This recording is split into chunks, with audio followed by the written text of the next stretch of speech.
Hey guys, this is Vince Miller. I'm excited you're joining us today. We are in chapter 4 of our study through the book of James. And James is such a practical book with practical advice, so it's made for guys like you and me. And today's topic is the life men desire.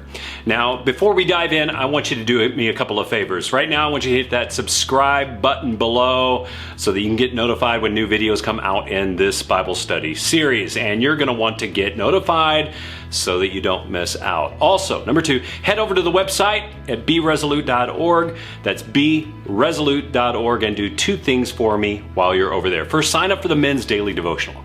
I write one new every day for men just like you, and they're always short and sweet and to the point. Second, while you're over there, pick up some all-in gear. Support the mission and the message that I live for here, which is to live all in for Him who lived all in for us. So grab a shirt, grab a hat, sport it, share it with others.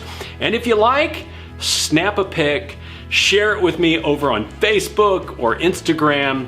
I would greatly appreciate that.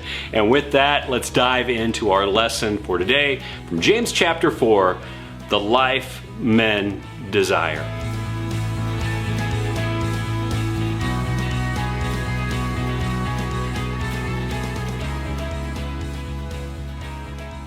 Now, I have met many men who want something different from this life than their current experience. Yet many never actually make the change. And there are several reasons men don't achieve the change they want. First, some don't change because life is good as is.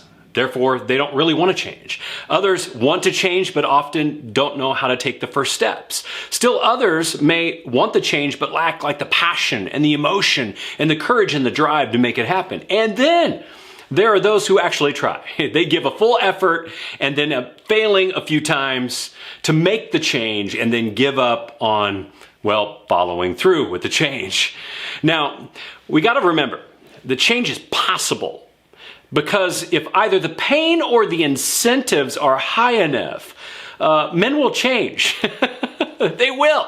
We will adjust our diet, our activities, our behaviors, and relationships when there is enough life urgency, sometimes referred to as pain, that requires us to address the change, which should tell us that change is actually possible. But this is a rather reactive approach to life, fellas. What about that positive and proactive approach? And I do think that there are plenty of men out there who want a better life, proactively, men who want to be spiritually proactive. And in this chapter 4, James is going to show us how to pursue this with 2 essential actions that will produce change. But before we discover these essential actions, I want you to see how James launches into this discussion. In chapter 4, he draws attention to a man's selfish ambition that results in things like quarrels and fights and murder, believe it or not. Now, this is a pretty gory and ugly process, of course, but James makes an important point. His point is that we have desires as men, and that desires have negative outputs resulting from negative desires. And this infers that we have, desires that can have positive outputs that result actually from positive desires. It's that we desire, gentlemen, we do, whether we want to or not. So here it comes, 2 essential actions of the spiritual life that you desire. Number 1 is this: pursue new desires. We have to pursue new desires. You see, if you really want lasting change in life, you have to go beyond what some refer to as behavior modification, right? So many men I know spend time, behavior switching, right? Switching from a list of bad behaviors to a list of good behaviors. And while this can produce results, they are usually minimal. And in the end, it does not produce lasting change. For example, how many times have you heard someone say, I'm going to quit smoking or cursing or lying or drinking? Or how many times have you heard someone on the other hand say, I'm going to start dieting or start working out on a more regular basis?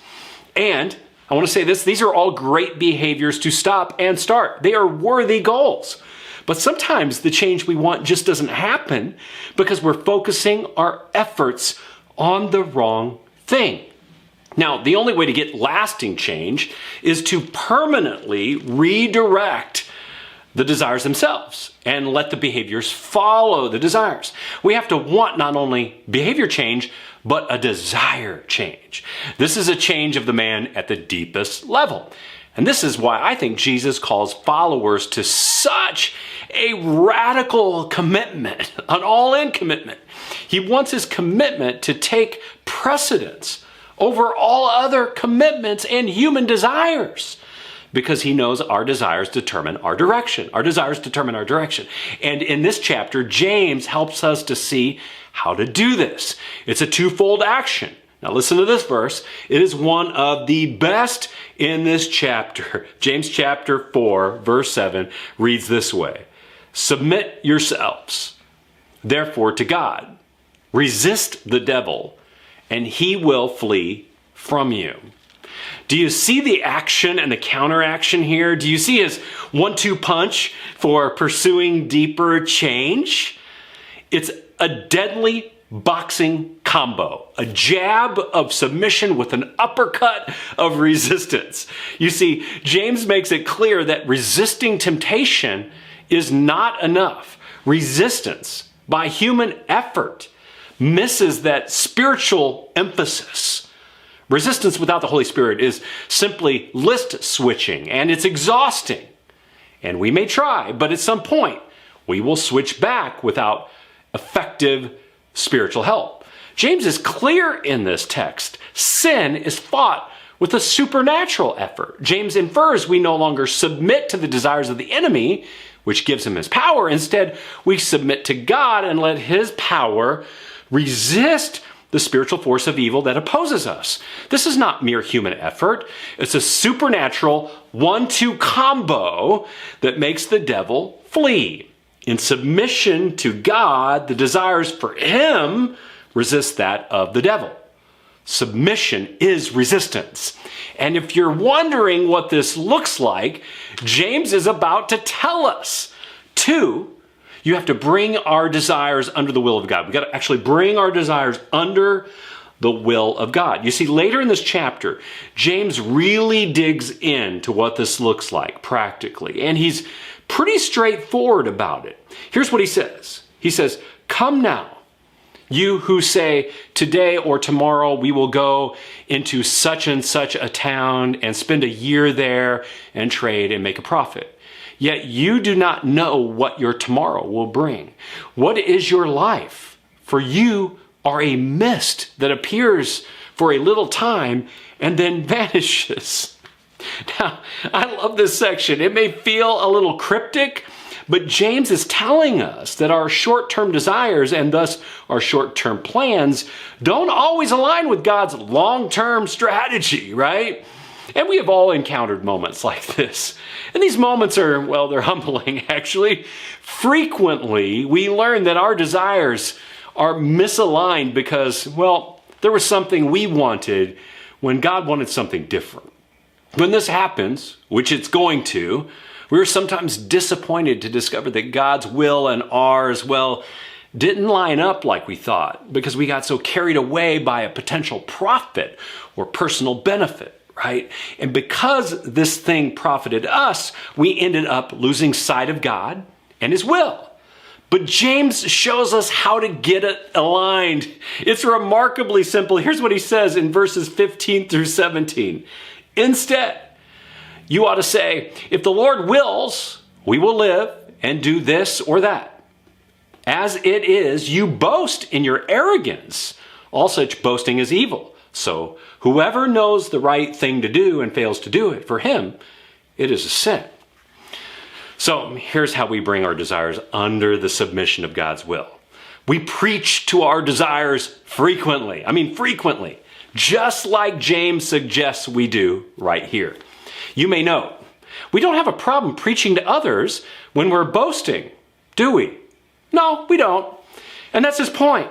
When we are proud of ourselves, we don't have a problem singing our praises or boasting about our desires, do we? This boasting is just reinforcement for the flesh, though. Should we not do the same things for those of us who live by the Spirit? Should we not proclaim God's will to our desires and give God credit when He does something great through us? You know, I think the phrase, God's will, not mine, just that adage, could be 4 transformational words to preach on a regular basis to all your desires.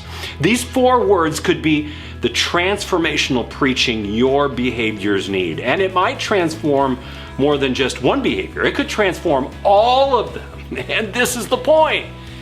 Behaviors follow our desires. So start desiring Him, and your behaviors will follow. You know, we give up our will for His will in everything we're doing, right? That's what it means to go all in. We ask God then to provide us direction as James instructed us earlier in the chapter. And then we resist the desire to boast, and we do what is right and righteous. And we repeat this again and again and again. So here's my challenge for you this week. I want you to say this phrase each day to yourself this week. God's will, not mine. God's will, not mine. God's will, not mine. Say it 3 times a day, morning, noon, and night, and preach to your desires on a regular basis, and see if it doesn't produce something good and beautiful in your life. I love you guys. Share this with someone you know, and remember, live all in for Him who lived all in for you.